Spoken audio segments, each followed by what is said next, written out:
regocijan los que aman tu nombre, en ti se regocijan, Señor.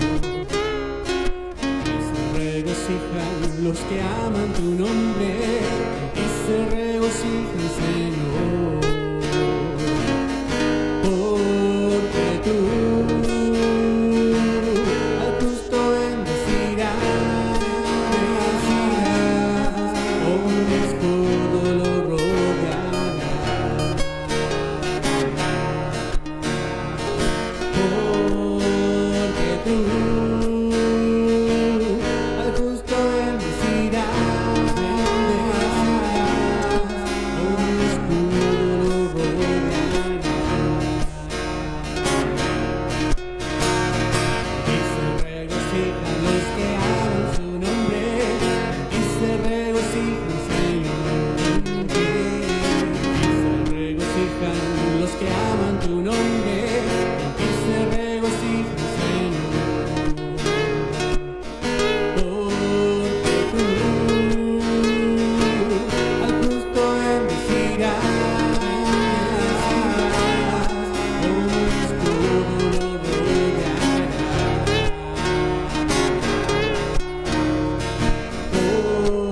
Porque tú al justo bendecirás, con un escudo lo rodearás.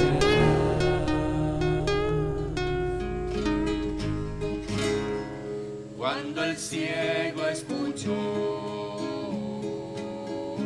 que Jesús iba a ir, camino a Jericó, lo salió a recibir,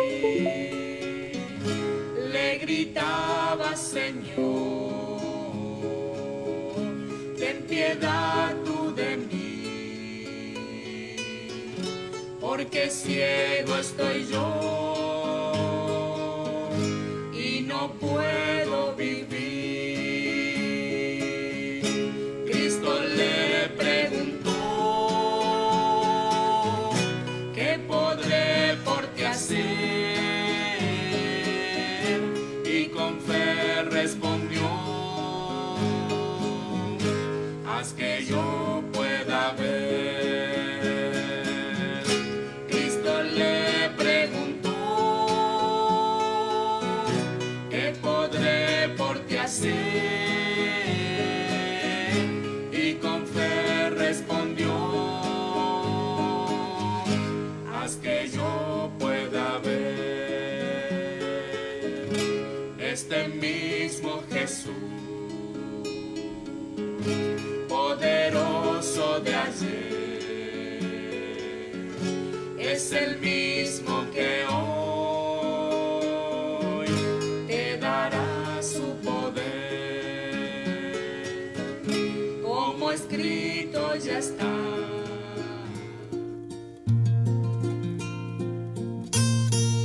Es la hora 15.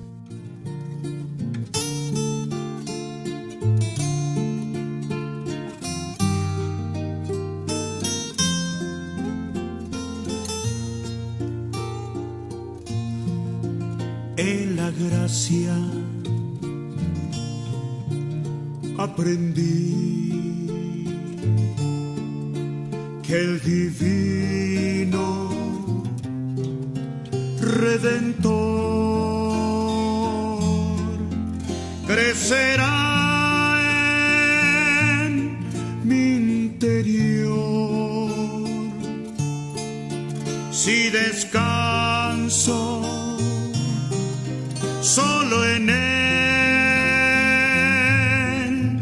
porque solamente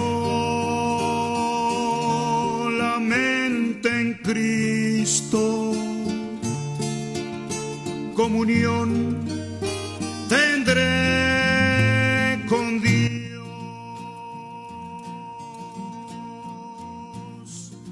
Buenas tardes, hermanos, que el Señor les bendiga. Un gozo estar nuevamente junto a ustedes.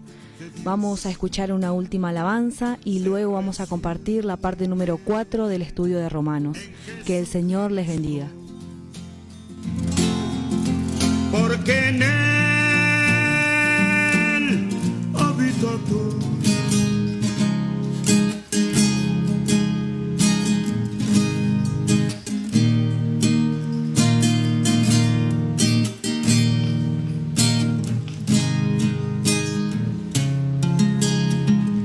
Si estoy cansado y débil por mis cargas y siento que la angustia me perdí, aún así yo espero en el silencio, sabiendo que regresarás por mí.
A continuar con nuestro estudio.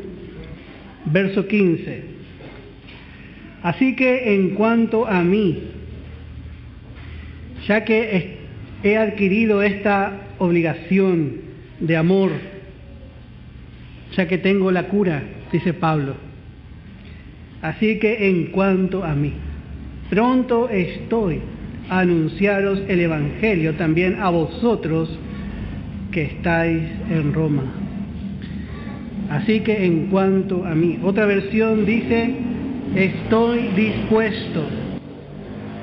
Otra versión dice, listo estoy, deseoso de ir a vosotros que estáis en Roma, dispuestos, listo, deseoso. Verso 16, porque no me avergüenzo del Evangelio, porque es poder de Dios para salvación a todo aquel que cree, al judío primeramente y también al griego. Sí. Bueno, Pablo no puede contener su entusiasmo frente a toda la educación, sabiduría del hombre viejo. Y el hombre, como dijimos, tiene su sabiduría, tiene su moralidad y pretende decir, bueno, la iglesia es para los necesitados. Esa persona necesita mucho de Dios y quizá incluso le habrá pasado que le encuentra en algún hospital o su vecino dice, aquella persona, háblele de Dios, dice. Y sin embargo ella es más necesitada. Así el hombre. Y a veces, hermano, nos daría vergüenza delante de gente de alta alcurnia o gente de gran educación. El apóstol Pablo tenía a los grandes filósofos que disertaban en ese tiempo, gente que hablaba cosas muy profundas conforme al mundo, algunos que eran epicúreos, otros, había muchas corrientes en ese tiempo que se mostraban así como que no les afectaba nada de la vida.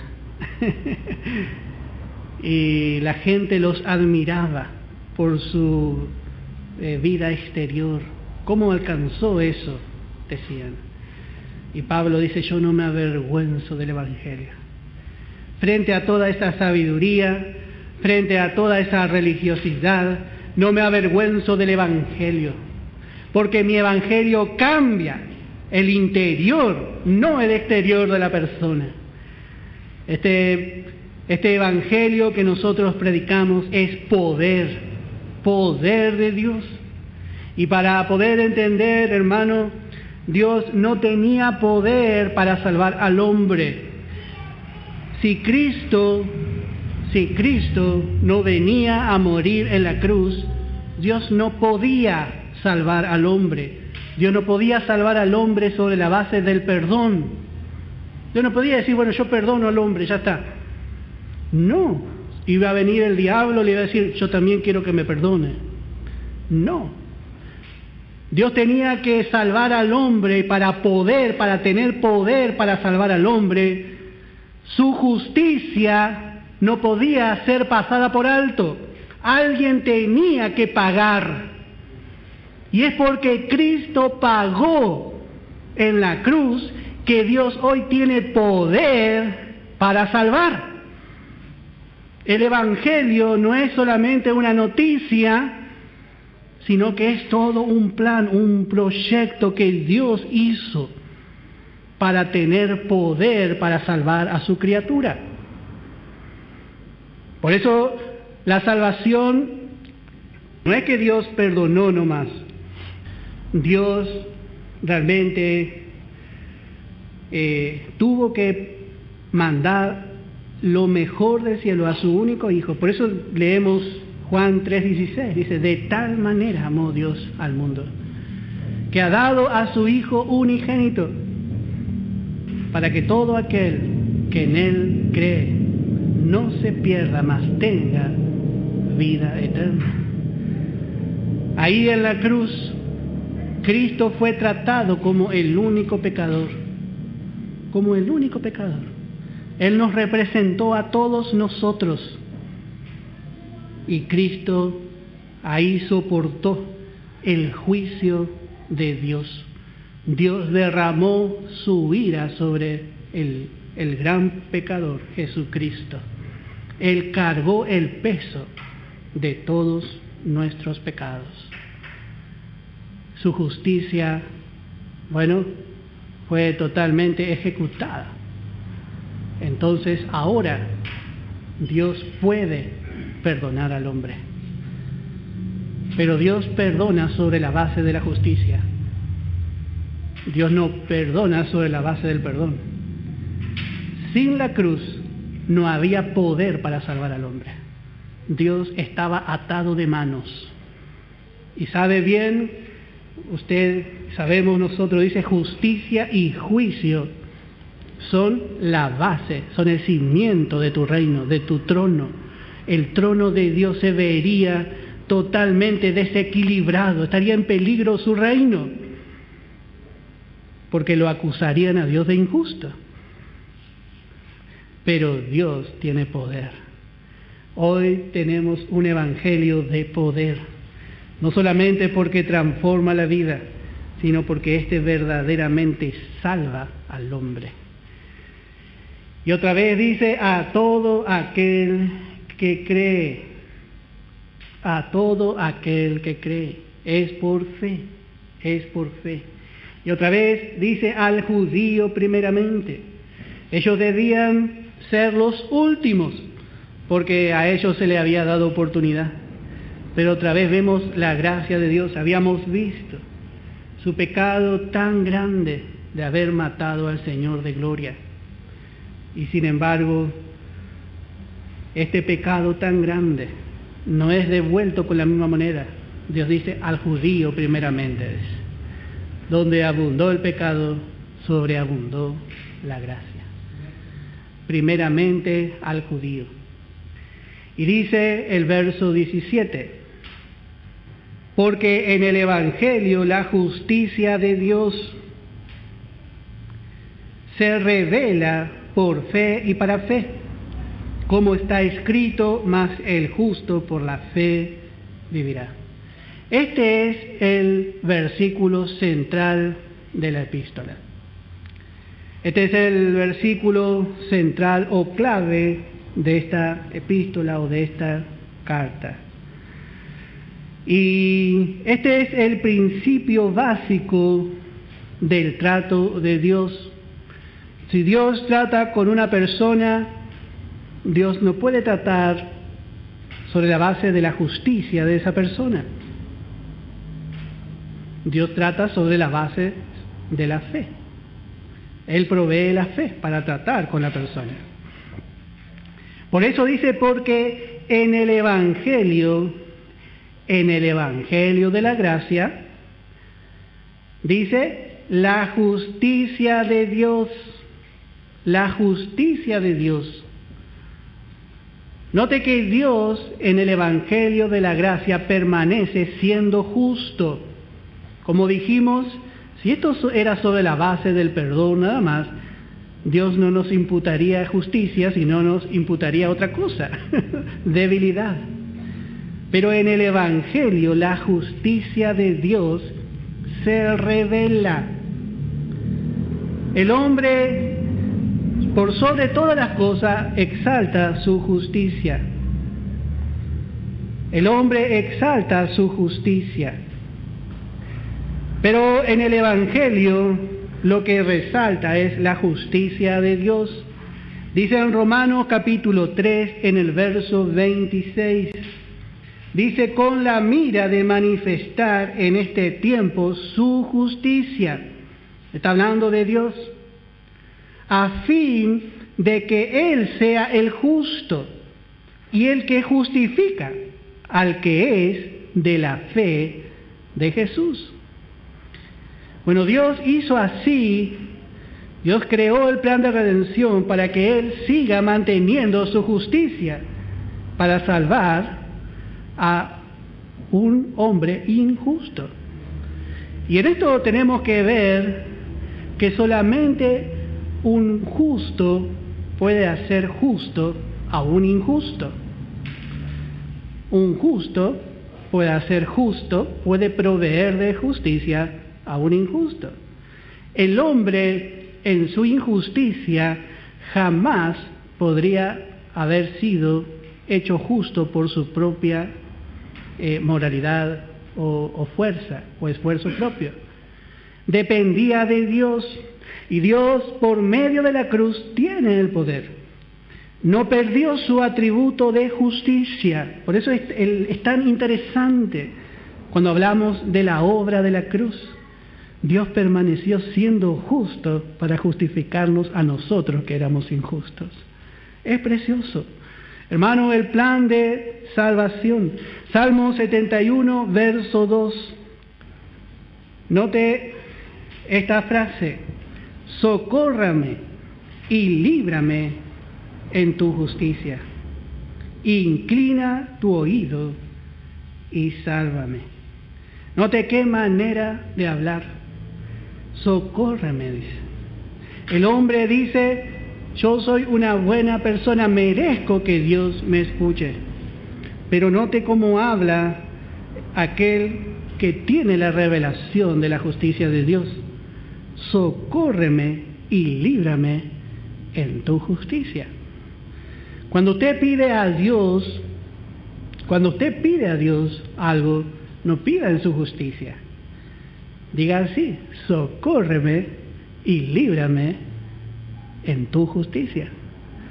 No presente su justicia, que usted fue bueno, que usted hizo así o así, porque es repugnancia a Dios. Mi justicia es repugnancia a Dios. Pero cuando nosotros le presentamos a Dios y le decimos, socórreme, y por más que seamos buenitos nosotros a nuestros ojos, le decimos, Señor, socórreme y líbrame, pero en tu justicia estamos haciendo lo que corresponde.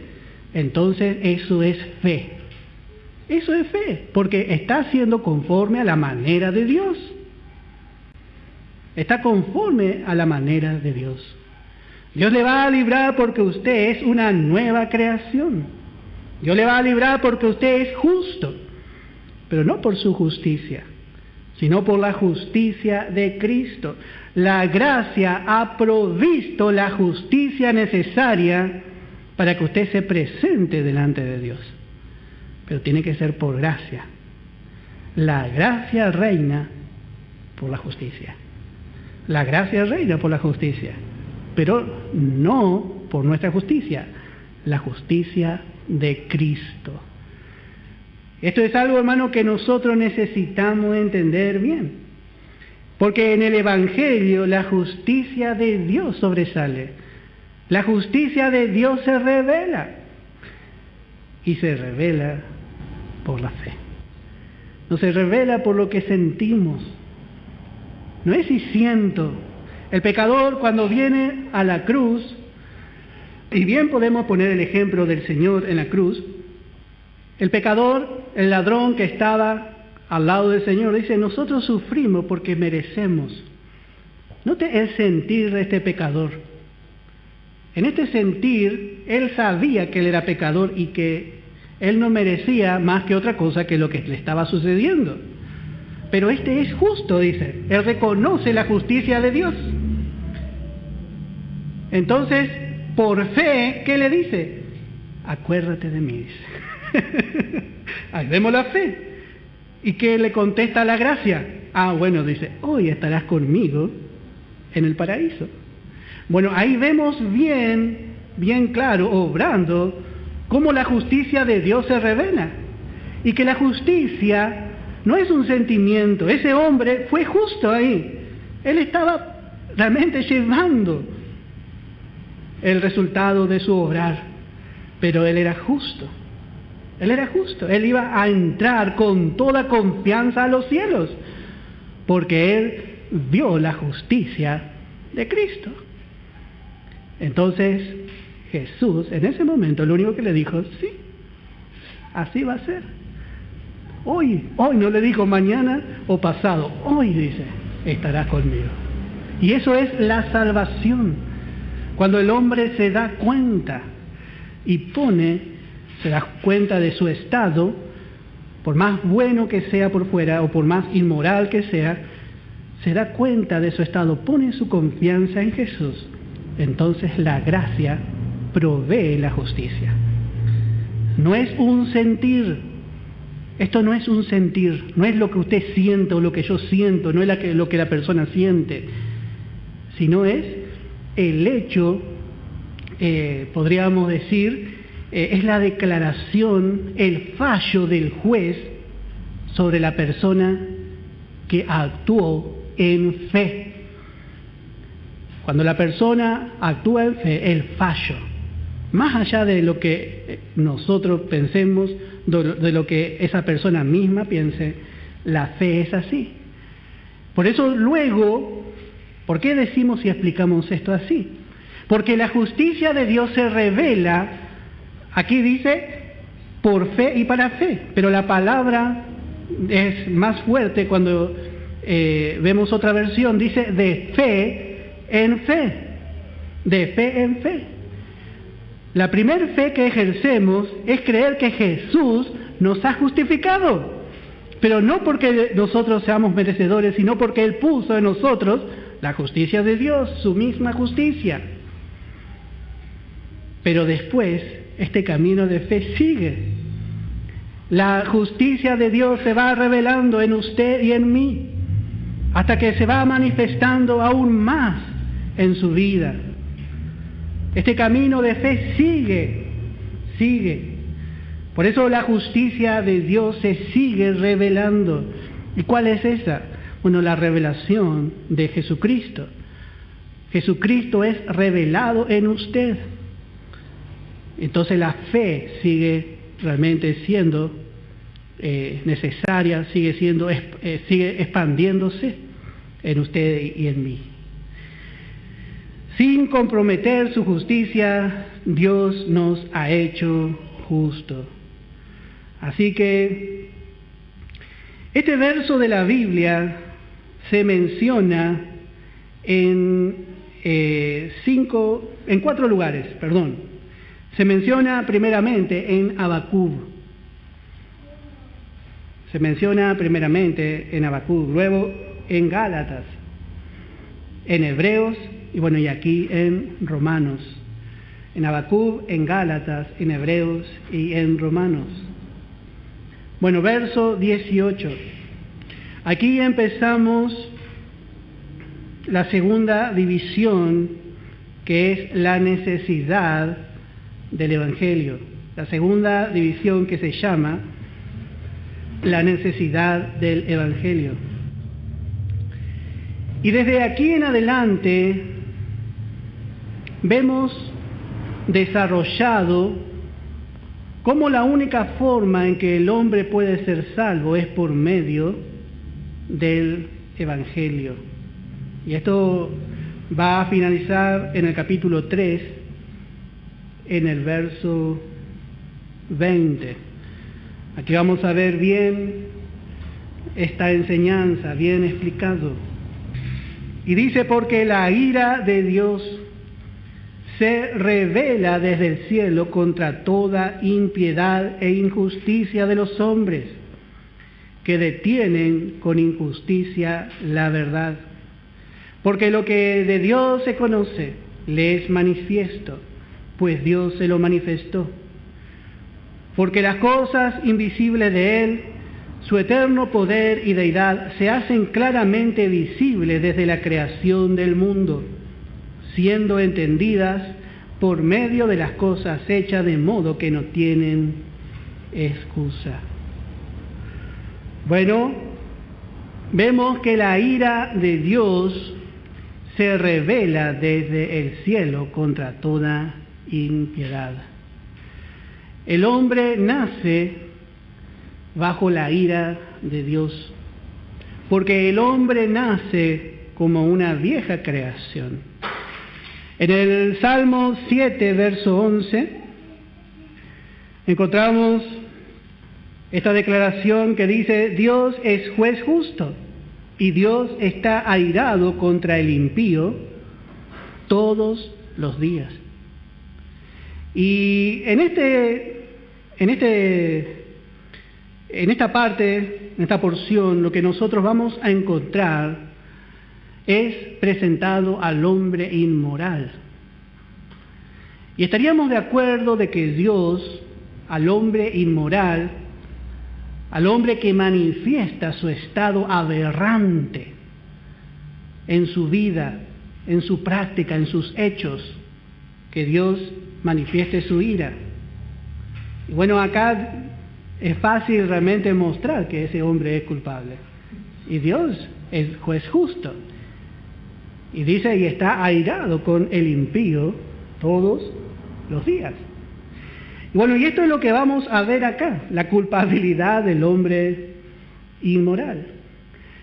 Pero también vamos a encontrar la culpabilidad del hombre moral más adelante.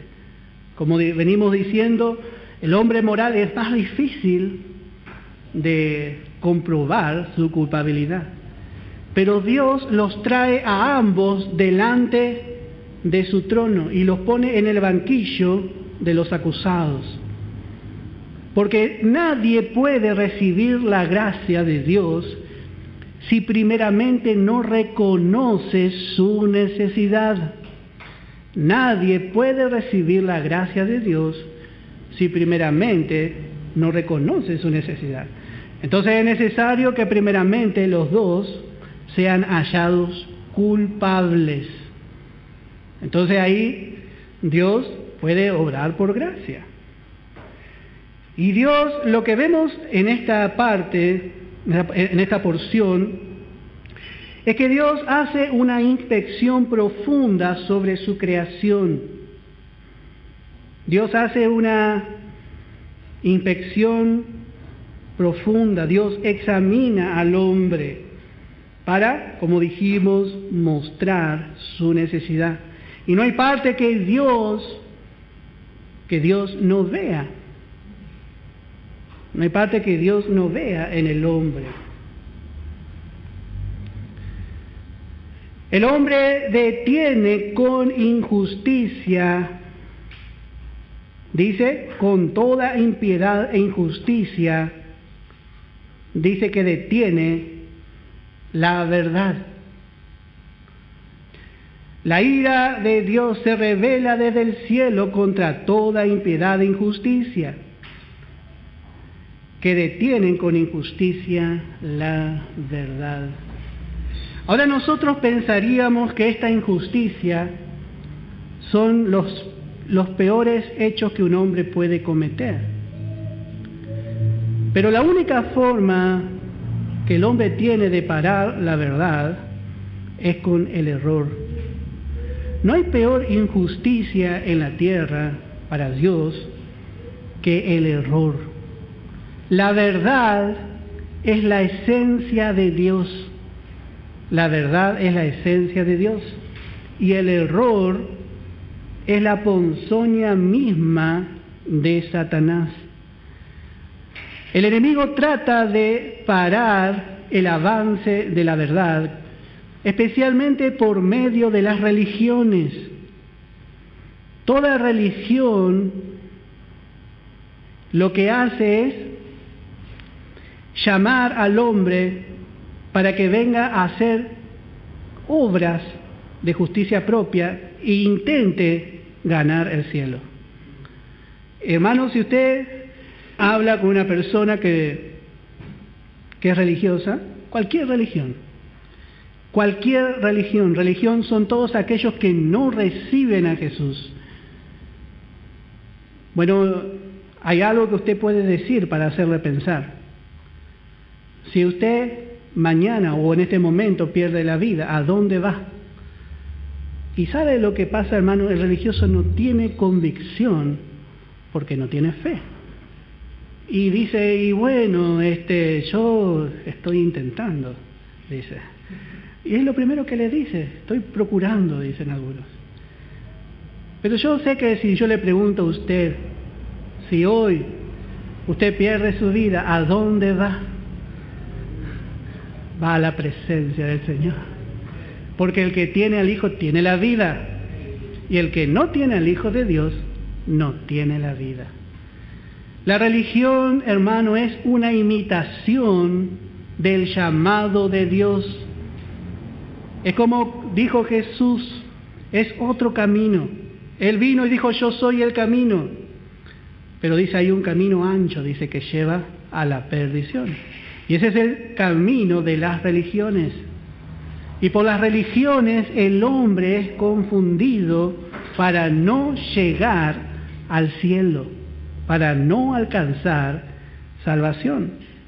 Por eso la única forma de frenar la verdad, aunque la verdad no puede llegar a ser frenada, pero Dios está enojado por lo que tratan de detener el avance de la verdad. La religión es un invento del hombre. Dios no mandó ninguna religión al mundo. Dios envió a su Hijo para que muera en la cruz. Pero Dios no envió ninguna religión. La religión es una imitación de la obra espiritual que Dios hace en el hombre por fe. Y esto encontramos siempre en las Escrituras. Podemos ver en Éxodo capítulo 7, versículo 8. Dice: y habló Jehová a Moisés y a Aarón diciendo: si Faraón os respondiere diciendo, mostrad milagros, dirás a Aarón: toma tu vara y échala delante de Faraón para que se haga culebra. Y vinieron pues Moisés y Aarón a Faraón e hicieron como Jehová lo había mandado. Acá Dios estaba mostrando su poder. Así Dios muestra el poder también en este tiempo del Evangelio. Pero note cómo el enemigo trata de frenar la credibilidad del Evangelio. Y dice: y echó Aarón su vara delante de Faraón y de sus siervos, y se hizo culebra. Entonces llamó también Faraón sabios y hechiceros, e hicieron también lo mismo. Ellos hicieron lo mismo, los hechiceros de Egipto con sus encantamientos. Bueno, ellos imitan el camino de la verdad, el camino de justicia. Pero por supuesto, hay un solo camino. Y bueno, así resisten la verdad. Por eso un día Egipto será juzgado. Egipto, el mundo, será juzgado, porque ellos no reconocieron la verdad. Dice 2 de Corintios, capítulo 4, dice en el verso 4: en los cuales el Dios de este siglo cegó el entendimiento de los incrédulos, así por medio de las religiones. Él trata de cegar, de confundir el entendimiento de aquellos que necesitan de la justicia de Dios, para que no le resplandezca la luz del Evangelio de la gloria de Cristo, el cual es la imagen de Dios. Así el hombre hace, y especialmente hay una falsa iglesia que es tremenda, que ellos dicen ser la iglesia madre, la iglesia central de todas las iglesias cristianas, la iglesia católica. Por eso Dios va a juzgar. Dios va a juzgar al mundo por haber creído en esas falsas doctrinas, y Dios va a juzgar a esa iglesia. Podemos ver en Apocalipsis capítulo 17, en el verso 2. Dice: con la cual han fornicado los reyes de la tierra, y los moradores de la tierra se han embriagado con el vino de su fornicación. Así, todo el mundo político, los presidentes, todos van a besar el anillo en Roma. Todos tienen vínculos, y dice: se han embriagado con el vino de su fornicación. Dice el verso 6: y vi a la mujer ebria de la sangre de los santos y de la sangre de los mártires de Jesús. Y cuando la vi quedé asombrado con gran asombro. Se espantó al ver cómo allí se dio muerte a todos los apóstoles. Y así la palabra muestra que va a ser juzgada. Capítulo 18, y dice verso 1: después de esto vi a otro ángel descender del cielo con gran poder, y la tierra fue alumbrada con su gloria. Y clamó con voz potente diciendo: ha caído la gran Babilonia, y se ha hecho habitación de demonios, guarida de todo espíritu inmundo y albergue de toda ave inmunda y aborrecible. Así vemos a esta falsa iglesia que va a caer. Así el Espíritu Santo nos muestra: ha caído.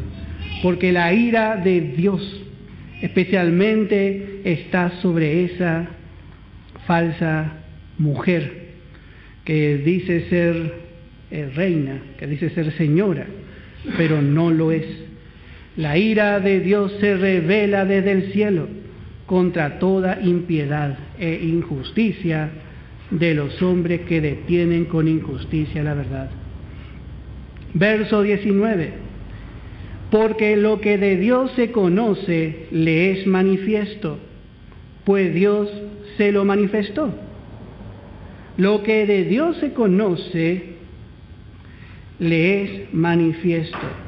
Dios se ha manifestado al hombre desde el comienzo de su existencia. El hombre comenzó teniendo conocimiento de Dios. Dios se manifestó ya desde el principio. El hombre lo encontramos en comunión con Dios. Así es, realmente Dios está juzgando ya desde el origen del hombre. Como dijimos, el hombre es culpable de haber perdido esta relación con su Creador. Y esto es por causa del pecado. Pero dice la palabra, porque lo que de Dios se conoce le es manifiesto. Si el hombre no hubiese perdido esta comunión, este conocimiento de la manifestación de Dios, no existiría ninguna religión ni existiría el error. Pero el hombre es culpable por haber perdido la comunión con su Creador. Por eso dice, porque lo que de Dios se conoce le es manifiesto, pues Dios se lo manifestó. Dios se manifestó al hombre, como estamos estudiando en doctrina. La primera palabra fue Dios, dice el hermano Guillermo. Dios creó. Lo primero que el hombre conoce y lo primero que Adán conoció es que ese Dios que él conocía era el Creador. Por ahí empieza la revelación. Y luego Dios se va revelando, Dios continúa revelándose al hombre. Y aún podemos leer en el Salmo 19, en el verso 1, si el hombre realmente sigue mirando, dice, los cielos cuentan la gloria de Dios. Salmo 19, verso 1. Los cielos cuentan la gloria de Dios y el firmamento anuncia la obra de sus manos. Aún su creación habla de que hay un ser sobre todo, que es el que creó. Dios se manifestó al hombre. Dios se manifestó. Pero realmente el hombre es culpable por no, en este tiempo, interesarle tener comunión con Dios. Y es inexcusable para el hombre, realmente, que el hombre no quiera seguir teniendo comunión con Dios. Es una excusa realmente que no puede poner. Dios no acepta. Verso 20, porque las cosas invisibles de Él, su eterno poder y deidad, se hacen claramente visibles desde la creación del mundo, siendo entendidas por medio de las cosas hechas, de modo que no tienen excusa. El hombre trata de poner la excusa de que Dios no existe. Pero dice, no, dice Dios, usted comenzó teniendo comunión conmigo en un huerto. Y usted lo que hizo es perder la comunión. No hay excusa. No hay excusa. Delante de Dios nadie va a poder decir, yo no sabía que había Dios. Y así vemos, ahora sí vamos a ir a Éxodo, capítulo 5, verso 2. Ese se me pasó como el último capítulo de Romanos, se me traspapeló. Éxodo capítulo 5, verso 2. Vemos que dice Faraón, Y Faraón respondió: ¿quién es Jehová para que yo oiga su voz y deje ir a Israel? Yo no conozco a Jehová, ni tampoco dejaré ir a Israel. Qué buena excusa. Porque dice, Jehová se ha aparecido a nosotros. Jehová, el Dios de Israel, dice así, le dijo Moisés. Y Faraón dice, ¿y quién es Jehová? Dice. Y así es el hombre. Hoy el hombre dice, yo soy ateo. Yo no creo que haya Dios. Yo no creo que haya Dios. ¿Por qué tengo que ir a la iglesia? ¿Por qué tengo que tener miedo de la muerte? Si yo voy a reencarnar, dice. Y así muchos cuentos. Pero no hay excusa. El hombre no puede poner ninguna excusa. Delante de Dios, el hombre va a ser juzgado en justicia. Y dice el verso 21, pues habiendo conocido a Dios, no le glorificaron como a Dios, ni le dieron gracias, sino que se envanecieron en sus razonamientos, y su necio corazón fue entenebrecido. Así vemos que el hombre, habiendo conocido a Dios, luego se independizó de Dios. Así por causa de la codicia. ¿Por qué el hombre se independizó de Dios? Porque él quiso ser sabio. Él quiso ser sabio. Así dice en Génesis. Dice que era árbol codiciable para alcanzar sabiduría. Note cómo el hombre, en este caso la mujer, era bastante inteligente. No fue por un auto, no fue por algo pasajero, sino que fue por sabiduría. El hombre traicionó a Dios por sabiduría. Y la serpiente le dijo, ¿sabe Dios que sus ojos serán abiertos? Qué tremendo, ¿no?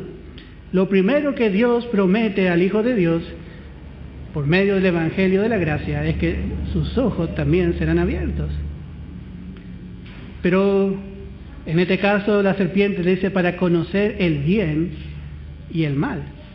Ellos ya conocían el bien, porque conocían a Dios. Pero lo que iban a ser despertados era a la otra parte, al mal.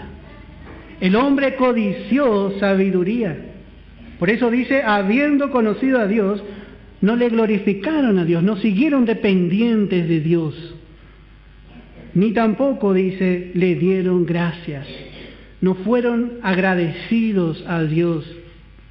Por eso cuando el hombre se jacta de su sabiduría, ¿no ha enloquecido Dios la sabiduría del mundo? Esa sabiduría del hombre es una sabiduría corrupta, una sabiduría en independencia de Dios. Porque luego encontramos en Proverbios capítulo 1, en el verso 7, el principio de la sabiduría es el temor de Jehová.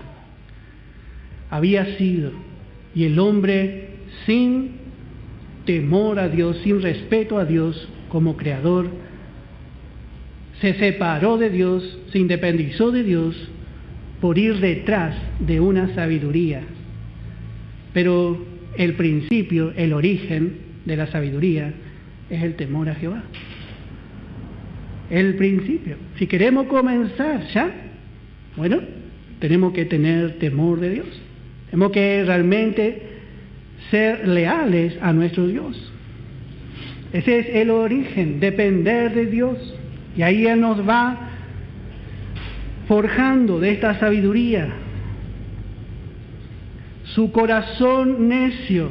Qué necio es el hombre en pensar así. Bueno, que estaba lleno de luz. Su corazón estaba lleno de luz porque solamente había hablado con Dios. Sin embargo, su necio corazón cayó en oscuridad, fue entenebrecido. Pobre hombre ahora. El hombre nace en tinieblas. El hombre nace en tinieblas. Su corazón está lleno de tinieblas. Y nosotros, hermanos, tenemos luz. Damos gracias a Dios. El hombre no ve realmente cuál es su estado natural, su condición. Pero el hombre, hermano, al independizarse de Dios, se rebajó, degradó su estado delante de Dios. Y eso es lo que encontramos en estos primeros versos. Descendió de su posición. Por eso dice en Romanos 3:23, leímos, dice, podemos leer de vuelta, dice, por cuanto todos pecaron y están destituidos. ¿Quién es destituido en lo natural? Una persona que ocupa un lugar o un cargo de autoridad o de honor. El hombre se degradó a sí mismo al independizarse de Dios. Porque ahora el hombre es ciego, lleno de tinieblas. Y vamos a ver también cómo su estado llegó a ser inútil para Dios. El hombre separado de Dios, bueno, no hay distancia que no pueda llegar a recorrer. Y como más adelante vamos a ver que Dios le suelta la mano al hombre para luego volver y descender en la persona de Jesucristo. Cuando vemos esto, hermano, todo esto estamos aprendiendo para poder entender el significado de la cruz. El hombre descendió separado de Dios a lo más bajo, y Cristo descendió a lo más bajo, a las profundidades del pecado, totalmente desconocido para su naturaleza. Dice que me hundo en cieno profundo, dice el Salmo 69. Jesús pedía auxilio porque estaba totalmente, dice, cubierto de lodo, de fango, de pecado que no eran suyos. Pero Él tuvo que hacer eso para levantar al hombre. Ese fue el amor del Señor. Él tuvo que recorrer la distancia que el hombre recorrió en todos esos milenios separándose de Dios para volver a traerlo en comunión con Dios. Hermoso realmente el amor del Señor. Realmente podemos dar gracias a Él. Si estamos acá, hermano, es por la gracia del Señor. Es por su amor, es porque Él vino a buscarnos. Él vino a buscar no a los perfectos. Él vino a manifestar su gracia a todos. Por eso damos gracias a Dios. Bueno, vamos a dejar acá.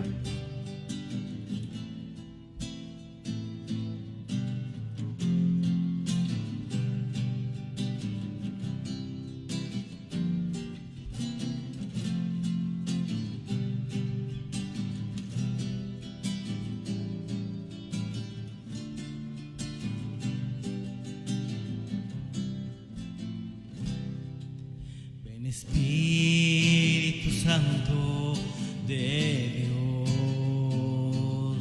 ven y toca mi vida ahora, llena hoy mi corazón, tráeme una nueva unción, ven Espíritu Santo de Dios, Espíritu Santo de Dios, ven y toca mi vida ahora,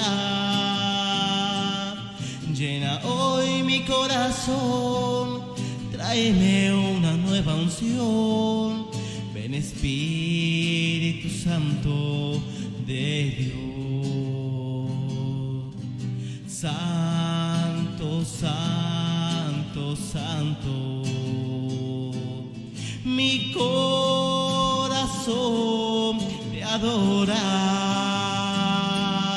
mi corazón santo.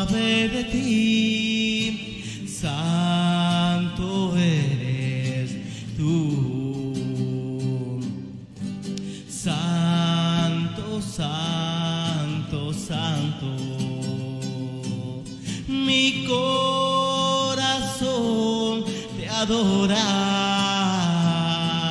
Mi corazón